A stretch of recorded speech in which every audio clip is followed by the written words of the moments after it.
नमस्कार दोस्तों, मैं हूं आद्या शंकर त्रिपाठी और मेरे चैनल पर आपका स्वागत है।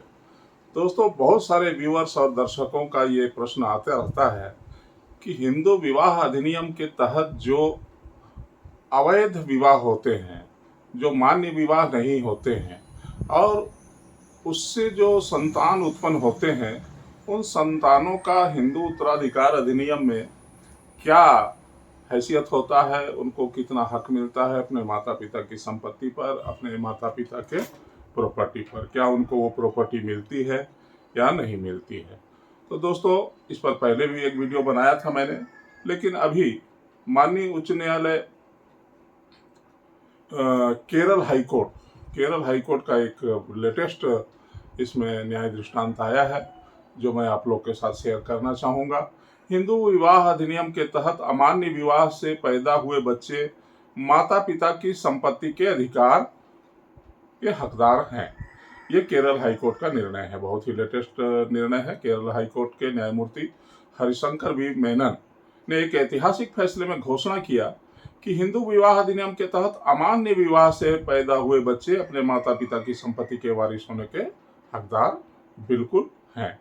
यह फैसला श्रीमती अनीता टी बनाम केरल राज्य नागरिक आपूर्ति निगम लिमिटेड WPC संख्या 3871/9/2016 38,719/2016 के मामले में 5 सितंबर 2024 को सुनाया गया। दोस्तों, तो इसको आप फिर से नोट कर लेंगे। ये श्रीमती अनीता टी बनाम केरल राज्य नागरिक आपूर्ति निगम WPC संख्या है इसका 38,719/2016 5 सितंबर का ये ऑर्डर है दोस्तों। और यह उन विवादों से पैदा हुए बच्चों की कानूनी स्थिति को स्पष्ट करता है जिन्हें एक पति या पत्नी के धर्म परिवर्तन के कारण अमान्य माना गया था। एक्चुअली ये जो मामला था, धर्म परिवर्तन के कारण उसे अमान्य माना गया था। और वैसे भी अन्य किसी मामले में भी यदि कोई एक पत्नी के रहते दूसरा पत्नी रख लेते हैं या अन्य किसी कारणों से कोई विवाह अमान्य होता है, विधि विरुद्ध होता है, जो हिंदू विवाह अधिनियम के विरुद्ध जाकर के विवाह किए गए होते हैं, उन सारी परिस्थितियों में भी ये न्याय दृष्टांत काम करेगा। क्योंकि कोई भी अमान्य विवाह होता है तो विवाह तो अमान्य या मान्य हो सकते हैं, लेकिन बच्चे जो पैदा होते हैं, जिन्हें हम हिंदी में अधर्म संतान कहते हैं, क्या उनका राइट होता है या नहीं होता है, इस मामले में बताया जाता है। तो पर्टिकुलर इस मामले में जिसकी मैं अभी आपके सामने चर्चा कर रहा हूँ, इस मामले की पृष्ठभूमि क्या थी। याचिकाकर्ता श्रीमती अनीता टी मृतक श्री निवासन की कानूनी रूप से विवाहित पत्नी थी। इस जोड़े ने 1983 में हिंदू रीति रिवाजों के अनुसार विवाह किया था और उनकी एक बेटी थी। हालांकि वैवाहिक कलह पैदा हो गई, जिसके कारण याचिकाकर्ता ने भरण पोषण का दावा किया और अंततः श्री निवासन ने एक पक्षीय तलाक प्राप्त कर लिया, जिसे बाद में न्यायालय ने खारिज भी कर दिया। तलाक के लंबित रहने के दौरान श्रीनिवासन ने 1994 में इस्लाम धर्म अपना लिया और इसके बाद चौथी प्रतिवादी लीला के साथ विवाह कर लिया, जिनसे उनके 3 बच्चे थे। 2015 में श्रीनिवासन की मृत्यु के बाद तहसीलदार द्वारा एक कानूनी उत्तराधिकार प्रमाण पत्र जारी किया गया, जिसमें याचिकाकर्ता और उसकी बेटी को छोड़कर लीला और उसके बच्चों को एकमात्र कानूनी उत्तराधिकारी के रूप में नामित किया गया। अनीता ने इस निर्णय को चुनौती दी, यह तर्क देते हुए कि उसका विवाह वैध रहा क्योंकि वह कभी कानूनी रूप से भंग नहीं हुआ था और दूसरी शादी से पैदा हुए बच्चे हालांकि एक अमान्य विवाह से पैदा हुए थे, फिर भी हिंदू विवाह अधिनियम के तहत संपत्ति के अधिकार का दावा कर सकते हैं। महत्वपूर्ण कानूनी मुद्दे इसमें क्या हैं दोस्तों। दूसरी शादी की वैधता क्या है। श्रीनिवासन का इस्लाम में धर्मांतरण और उसके बाद लीला से विवाह अनीता से अपने हिंदू विवाह को भंग किए बिना कानूनी रूप से वैध था। बच्चों के उत्तराधिकार का अधिकार, क्या श्रीनिवासन की दूसरी शादी से पैदा हुए बच्चे, जिसे हिंदू कानून के तहत अमान्य माना गया था, उनकी संपत्ति के वारिस हो सकते हैं। ये क्वेश्चन मार्क है इसमें। ये क्वेश्चन जो इसमें कानूनी मुद्दे बने थे वो ये बने थे। तो क्या धर्मांतरण के बाद लीला का विवाह अनीता से अपने विवाह को भंग किए बिना कानूनी रूप से वैध था, ये क्वेश्चन में कानूनी मुद्दे ये बने थे। क्या उत्तराधिकार का अधिकार था, ये भी कानूनी मुद्दा था।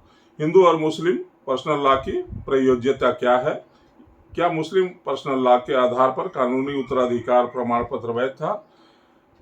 यह देखते हुए श्रीनिवासन अभी भी अपनी पत्नी पहली शादी के लिए हिंदू विवाह अधिनियम से बंधे थे। न्यायालय की टिप्पणियां और कानूनी जो मिसालें इस मामले में दी गई हैं वो मैं आपको बता देता हूं। न्यायमूर्ति मेनन ने सुप्रीम कोर्ट के कई प्रमुख निर्णयों का हवाला दिया, जिसमें सरला मुद्गल बनाम भारत संघ, बहुत ही फेमस केस था ये, और लिली थॉमस बनाम भारत संघ शामिल है, जहां यह माना गया था कि इस्लाम में धर्मांतरण से हिंदू विवाह स्वतः भंग नहीं होता है। यदि आप हिंदू धर्म के मानने वाले हैं और इस्लाम धर्म का धर्मांतरण कर लेते हैं तो हिंदू विवाह स्वतः भंग बिल्कुल नहीं होता है। न्यायालय ने इस बात पर जोर दिया कि मूल हिंदू विवाह को भंग किए बिना धर्म परिवर्तन के बाद पुनर्विवाह करना हिंदू विवाह अधिनियम की धारा 11 के तहत अमान्य है, इलीगल है।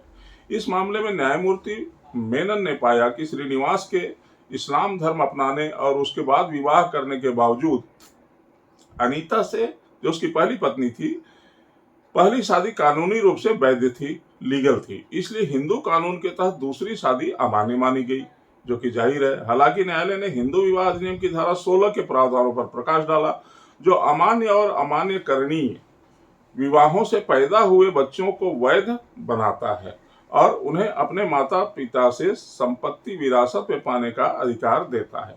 न्यायालय के फैसले का हवाला देते हुए न्यायमूर्ति मेनन ने कहा, भले ही चौथे प्रतिवादी के साथ श्रीनिवासन का विवाह वैध नहीं माना जा सकता, लेकिन उस विवाह से पैदा हुए बच्चे हिंदू विवाह अधिनियम की धारा 16 के तहत वैध है और इस प्रकार उन्हें अपनी पिता की संपत्ति विरासत में पाने का अधिकार है। न्यायालय का निर्णय। केरल हाईकोर्ट ने मुस्लिम व्यक्तिगत कानून के तहत दूसरी पत्नी लीला और उसके बच्चों को जारी कानूनी उत्तराधिकार प्रमाण पत्र को रद्द कर दिया। कौन सा प्रमाण पत्र? जो तहसीलदार ने दिया था। यह देखते हुए कि उसने हिंदू कानून के तहत पहली पत्नी और बेटी की स्थिति पर विचार नहीं किया, न्यायालय ने फैसला सुनाया कि याचिकाकर्ता, उसकी बेटी और अमान्य दूसरी शादी से पैदा हुए 3 बच्चे सभी श्रीनिवासन के अंतिम लाभ और संपत्ति में बराबर हिस्सा पाने के हकदार है। अंत में न्यायालय ने निर्देश दिया, दूसरे प्रतिवादी तहसीलदार को याचिकाकर्ता और उसकी बेटी और श्रीनिवासन और लीला के 3 बच्चों सहित एक नया कानूनी उत्तराधिकार प्रमाण पत्र जारी करेगा। जो भी उस मामले में निर्देश दिया जा सकता था दिया माननीय उच्च न्यायालय ने। और जो मूल रूप से बात थी वो ये थी कि अमान्य विवाह के तहत जन्मे संतानों को भी माता पिता की संपत्ति पर उत्तराधिकार में हक प्राप्त होता है। यहाँ पर एक बात मैं और बता दूं, बहुत सारे न्याय दृष्टांत ऐसे हैं कि सिर्फ माता और पिता की संपत्ति पर अधर्मज संतानों को हक प्राप्त होता है। यदि संपत्ति पैतृक हो, दादा परदादा की हो, तो उस संपत्ति पर अधर्मज संतानों का हक नहीं होता है। इस पे मैं एक वीडियो भी बनाया हूँ पहले भी, और उसमें जो संबंधित न्याय दृष्टांत हैं वो भी मैंने अपने वीडियो में बताया है। तो इसमें जो है जो न्यायमूर्ति थे हरिशंकर वी मेनन, याचिकाकर्ता श्रीमती अनीता टी, उत्तरदाता केरल राज्य नागरिक आपूर्ति निगम मलप्पुरम की तहसीलदार लीला के और अन्य। तो दोस्तों, ये जो हिंदू विवाह के अंतर्गत जो समस्याएं उत्पन्न होती हैं, जो ऐसे संतानें हैं जो कि अधर्मज होती हैं और अमान्य विवाह के साथ पैदा होती हैं, तो उनकी कानूनी स्थिति को स्पष्ट करने के लिए ये जो न्याय दृष्टांत माननीय उच्च न्यायालय केरल ने दिया है, ये जो फैसला दिया है इस मामले में, ये बहुत सारे लोगों को मार्गदर्शन करेगा और उनके काम आएगा। तो वीडियो दोस्तों बहुत दिनों बाद, काफ़ी व्यस्तता थी इसलिए नहीं बना पा रहा था। आज ये वीडियो आपके सामने पेश कर रहा हूँ और मुझे लगता है कि ये आपके लिए उपयोगी होगा और ज्ञानवर्धक होगा। वीडियो अच्छा लगे तो ज़रूर लाइक कीजिएगा, शेयर कीजिएगा। दोस्तों सब्सक्राइब करना ना भूलिएगा। आज के लिए इतना ही, मिलते हैं अगले वीडियो में। तब तक के लिए जय हिंद, जय भारत।